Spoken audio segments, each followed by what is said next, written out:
Good effort. Oh, what a goal! Woohoo!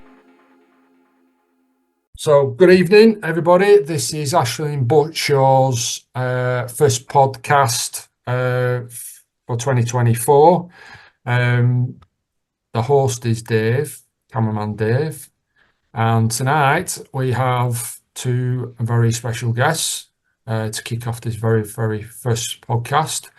We have Dave Pennington, who's the chairman for Astley and Buckshaw. And we also have Paul Metcalf, who is the club secretary for Astley and Buckshaw. They both come with a lot of pedigree with them, with behind them from non-league background. They've both served with Chorley FC, and Paul has some extra pedigree with coming from Bamber Bridge as well. So many, many years of experience. So what I'm going to do...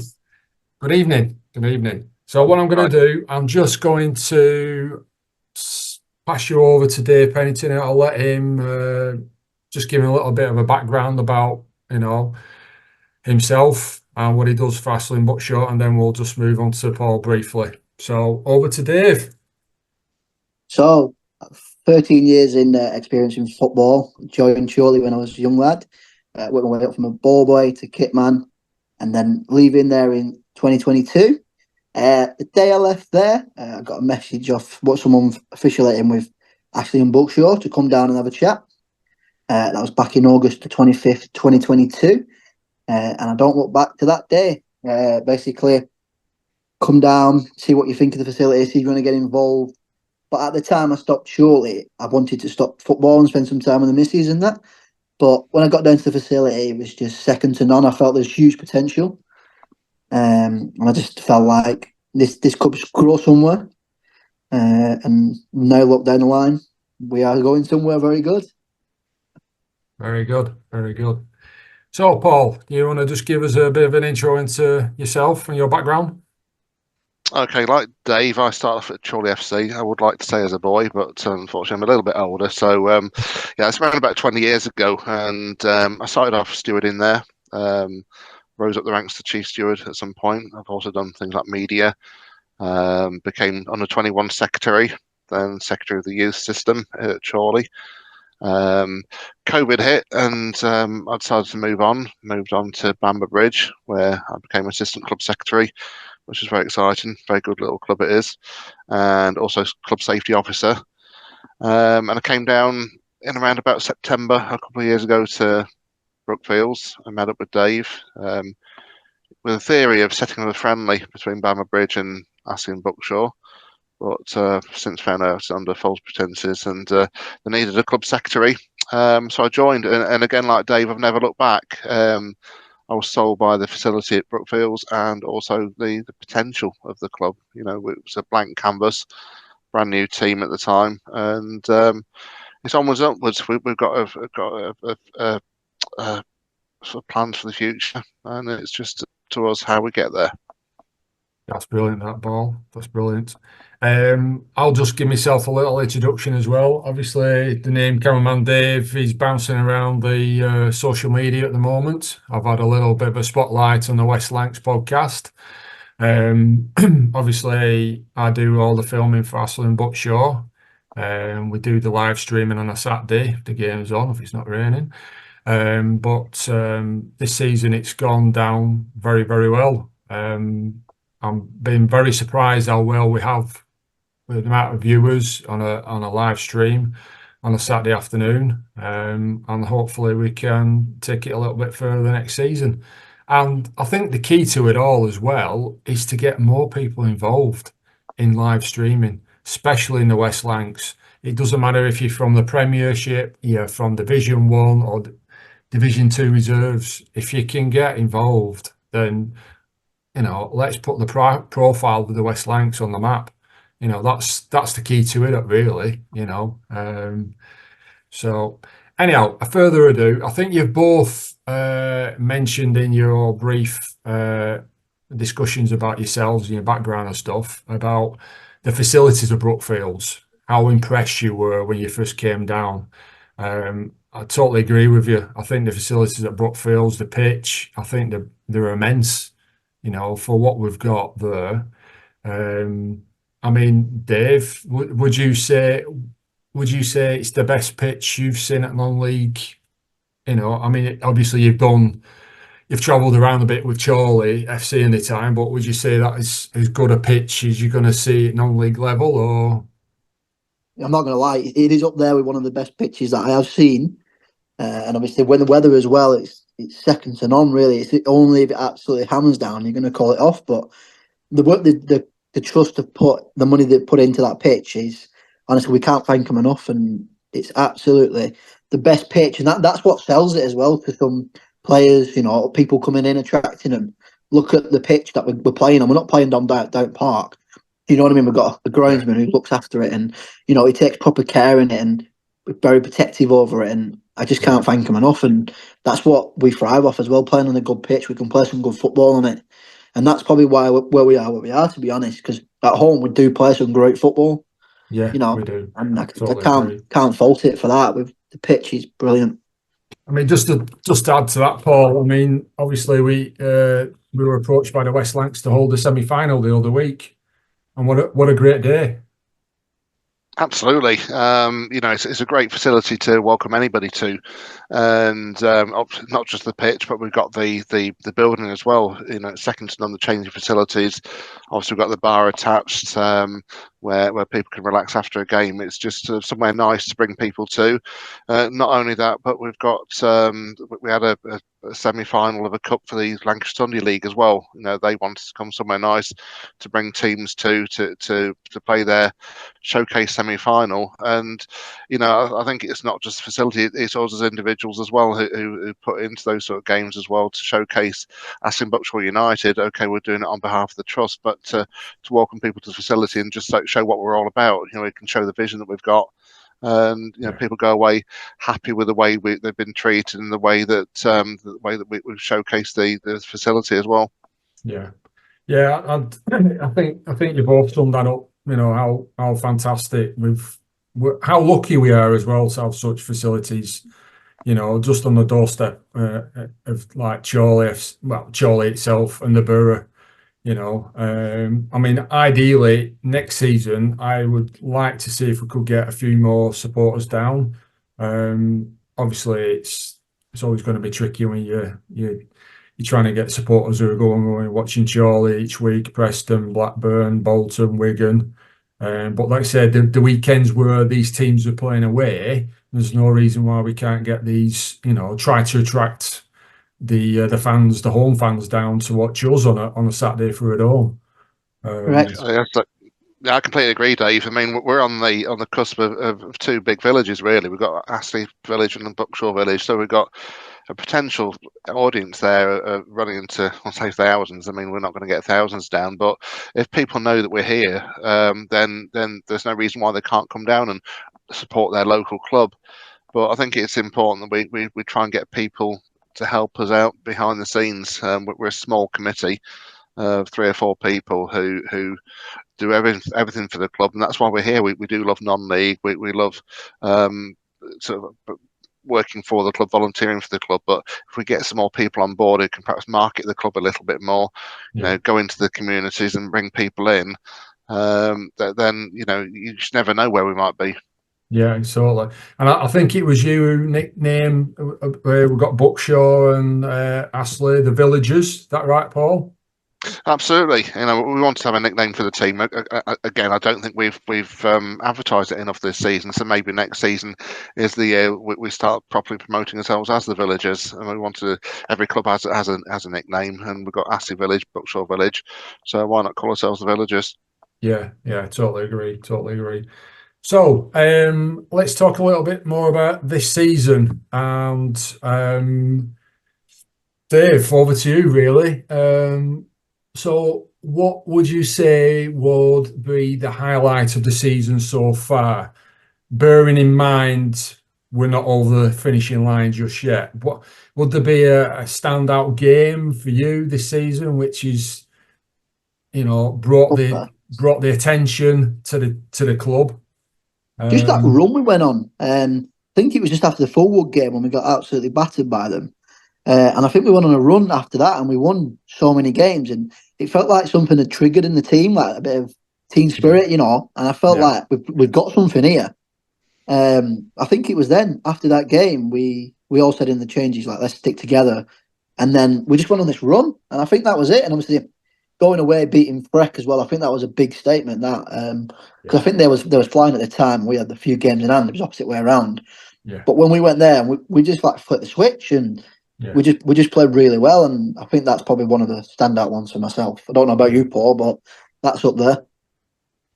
Yeah, I mean, I agree. I mean, you got teams like Freckleton who are up there, very much up there, and I think we beat them 4-0 home and away, which is testament to the character of the lads.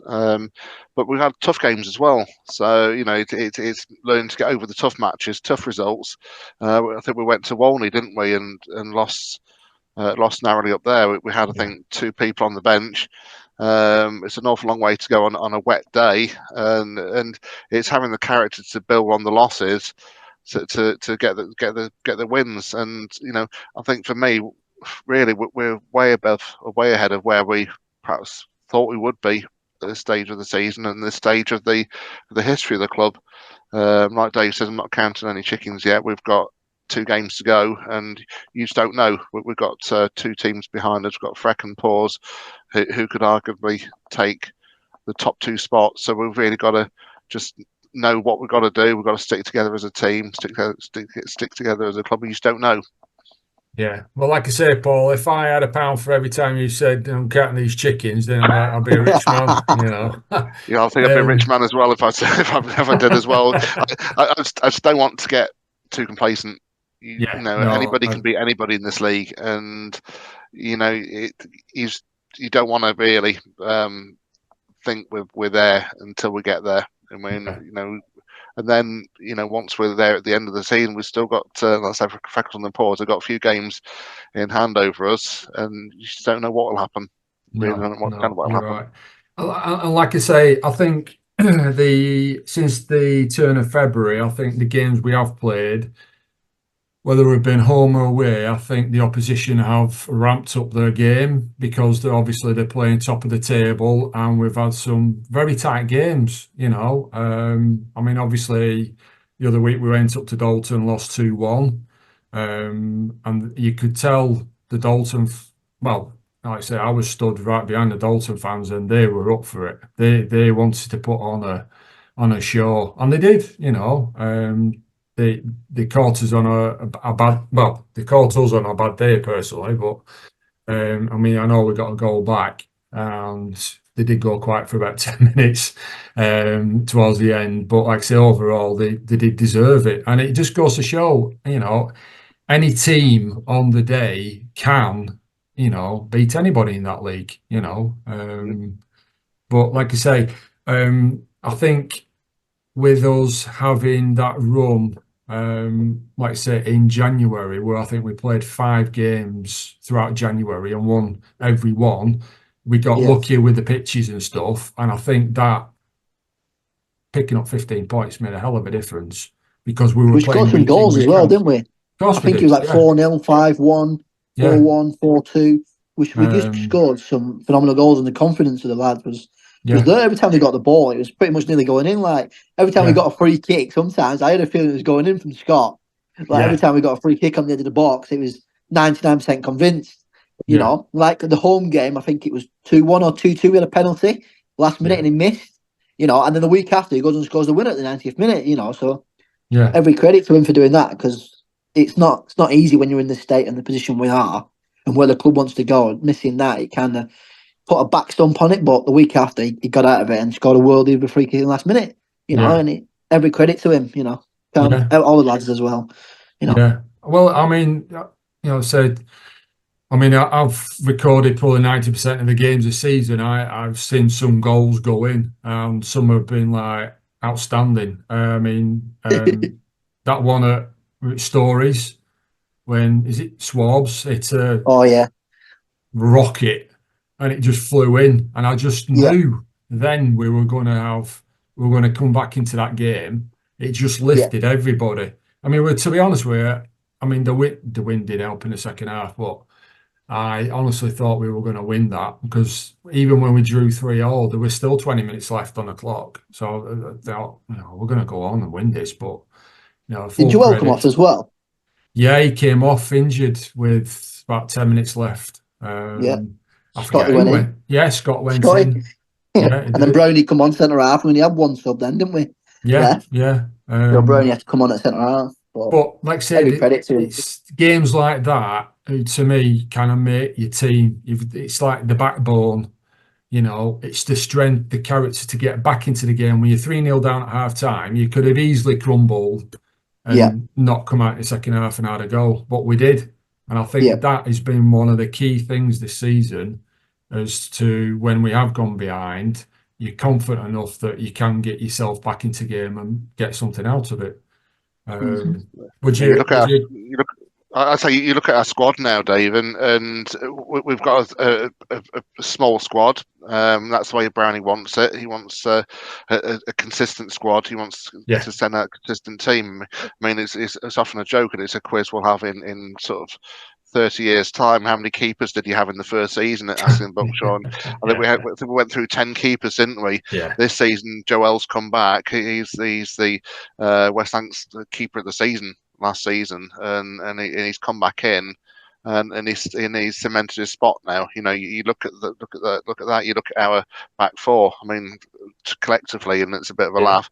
I think the age over 100 in age. So you've got a consistent squad that you look at the team each week, and it rarely changes. And it's having that and the character of the squad, the character of the team. The way that Brownie and obviously his dad as well, and Dan Shaw's come back, and we're all driving in the same direction. We're all buoying each other up. So if you get a bad game, if you get a loss, then next game you bounce back and you play game by game. We don't look towards the end of the season. We look towards the next game. Yeah. And like Danny Brown often says to me when he messages me, we all know where we want to be. We all know what we've got to do. Yeah. Yeah, I totally agree, Paul. I think that's a good summarisation, to be honest with you. So, okay, we've talked about some positives of this season. Would you say what will be your biggest disappointment of the season so far? Whether it's a defeat or something that's happened outside the game, or... I think for me, the biggest downside is the weather, and that's the same for anybody. I mean, we've been relatively lucky. We've got 2 games to go. You look at other teams in the league; they've got 4, 5, 6 games to make up. So we've got away with it relatively lucky. But it is frustrating when you look at the forecast week after week after week, and you look at just rain, and you know that if you get a game on, you're going to be lucky. So I think that for me is the biggest disappointment. I think bowing out of the cups fairly early, but it was a little bit of a disappointment. I mean, we got well beaten away at Forward. Not saying anything against the game. They're a very, very, very good squad. Forward, very good team, and they've got probably a striker who's going to make the team of the season, or he's going to be striker of the season, who's going to get the golden boot. But I think perhaps could have made a bit of a go at the cups. However, it might have just benefited us when you look at the league form. True, that's a valid point, that, Paul. Dave, does any disappointments for you this season so far? I was going to say the weather, but I can't do that. The same as Paul. I've got to go with something else. I'll probably go. Don't be disrespectful to the club, but losing at home to Galgate, I didn't think that we'd give it 100%. I could just see it, and I felt it. As soon as I turned up, I didn't feel like the lads were up for it. I'm nothing against Galgate. I'm nothing personal to them, but the way we should have gone into that game, it didn't sit right. So that's the biggest disappointment. But looking where we are now, I'm not that bothered about it. It's one of them. But the weather again, that's had a big impact, because if everyone played the same games as us, we might be sitting here a little bit different. You know what I mean? Things might be a bit different, but just the weather for me. I think most people would say the weather. I'm gonna throw one in here. I'm gonna mention I think it was the bank holiday in August when we went up to Walney Island, and we Oh, were stuck on the motorway for nearly 3 hours going one way and 2 hours coming back. It was just, and like I say, when you go up with only two subs, and I think it was just, yeah, it was just a bad day at the office, really. It was just one he to got sent off scrub as well, off. didn't he? Manager got sent off as well, didn't he? Yes, he did. He did at the Yeah, time. So it's yeah, bad it game. wasn't. Like I say, it's a shame, really, because like I say, it was a fixture on a bank holiday all the way up there, and the traffic was horrendous. It was just wasn't really good. It was a really Yeah, bad experience, really, to be honest with you. But like I say, when you can look back now and think you forget about it. yeah, It's not a major biggie, because like I say, it's where we're sitting now at the top. We're in a very, very good position. yeah. But yeah, I'd say that was probably the biggest disappointment this season. Let's say at Wally Island. But I think it's one of anyway, them clubs, though, Walney, where I don't think any team would got there expecting to get anything from the game or very get tough much from the place. game. It's a very tough place to go to. They play very well at home, and I think if anybody gets a result out of Walney, they've done very well. But I think, like you say, Dave, it's added to that was the traffic. Going north on Yeah, towards the Lake District on a bank holiday August. yeah. It wasn't Not the it best wasn't place. very great, was it? But No. so moving on. So future wise, with Astley and Buckshaw, I know we have a 5-year plan to obviously move potentially up the leagues or league. Um, would you say if we did get promoted this year, we've overachieved too early, or would you say it is a steady course we're moving forward in? And I'll throw that to Paul first of all. Okay. For me, I don't think if we do go up. I'm not going to use that phrase anymore that I always use, but if we do go up, then Okay, I chickens. don't think. Yeah, you said it. Okay. I don't think you can say we've gone up too early. I mean, I think arguably we've gone. If we do go up, it's ahead of plan. I mean, our target in the first season was don't go up for re-election, so don't finish bottom of the league. We finished a creditable 10th, which was great. This season, the target was to finish above 10th. So, we're doing very, very well against target, and you would take it every time. So, I don't think it's too early, but we've just got to learn or know that we're not going to maybe find it easy in Division One. There's Yeah, obviously teams are in Division One for a reason. So it's just go up there, and again for me, I'd perhaps, if it's up to me, I'll speak to the managers at the end of the season if we do go up and say, right, don't get relegated. That's your target, and just yeah, take each game as it comes. So yeah, I'd take it. We're not too early, but we're ahead of schedule. yeah, yeah. Fair enough. How's that for Dave? sitting on the fence? Bang on with Paul. We're not too far behind with that. What he's saying. I'm happy where we are. Everyone's happy. All the committee are happy where we are. And if we do go up, let's not get relegated again. Let's just if we stay up, that'll be brilliant. That's the target. Let's not come back down, and let's Yeah, survive mid-table-ish or somewhere like that, and let's build from it. If we do go up, and if we don't, we'll go again. But we should do. yeah, yeah. Fair enough. I think one of the positives I can take from this season going forward, and because I was down at pre-season training dead early back in June, and I always remember one thing Danny Shaw said. He said you'll be put through your paces through the month of May, and you will feel the pain. But if you complete that whole training, pre-season training for June, it will put you in good stead for the rest of the season. And them words have always stuck in my mind, because when we go out and play on the Saturday, we look very, very fit as a team, and we're still going Yeah, after 80, 90 minutes. We just don't give up. We just keep going and going and going. And like I say, I was there for the majority of the fitness regimes he put in place. and he did put them through the paces, but they were very, very good sessions. And I'm going to flip back to you, Dave, because I know you organised that outdoor training session with your who were they called? Outdoor. Outdoor fitness sponsor. That was brilliant. That to see them lads moving tyres up and down the hill, the sheer sweat, determination. It's just something that will always stick in my mind, and I've just carried that thought throughout this season.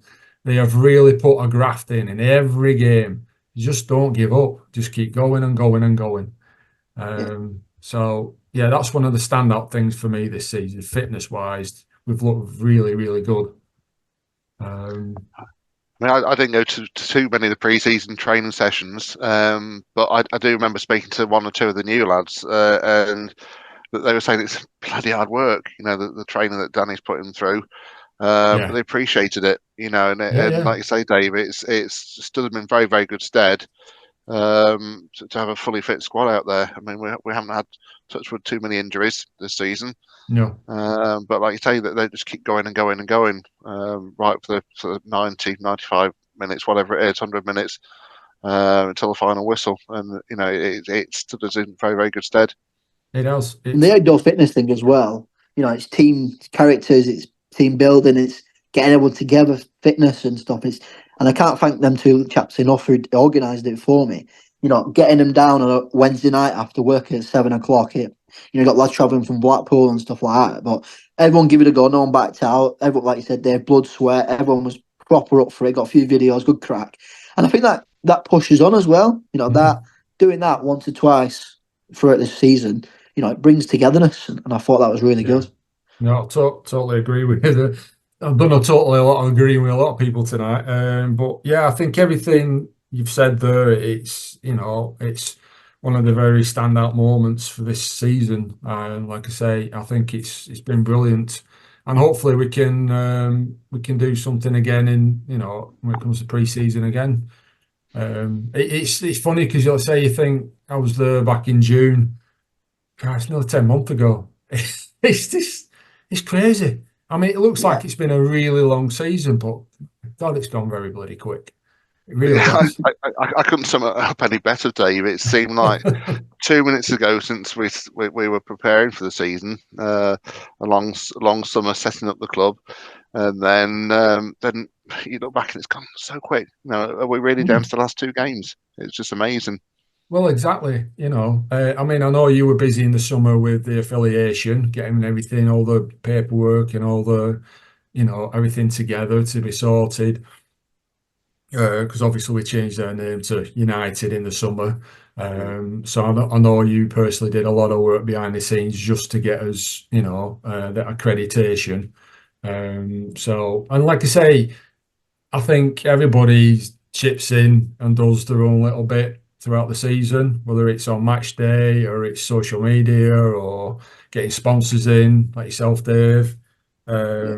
It's just fitted in all well this season so far, and hopefully, fingers crossed, we can get over the line, and that will be a fantastic end to the season. To me personally, absolutely. Yeah, it'll be a prize for everybody from the club.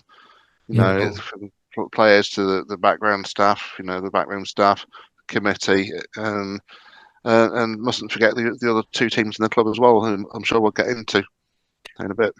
Yeah, exactly.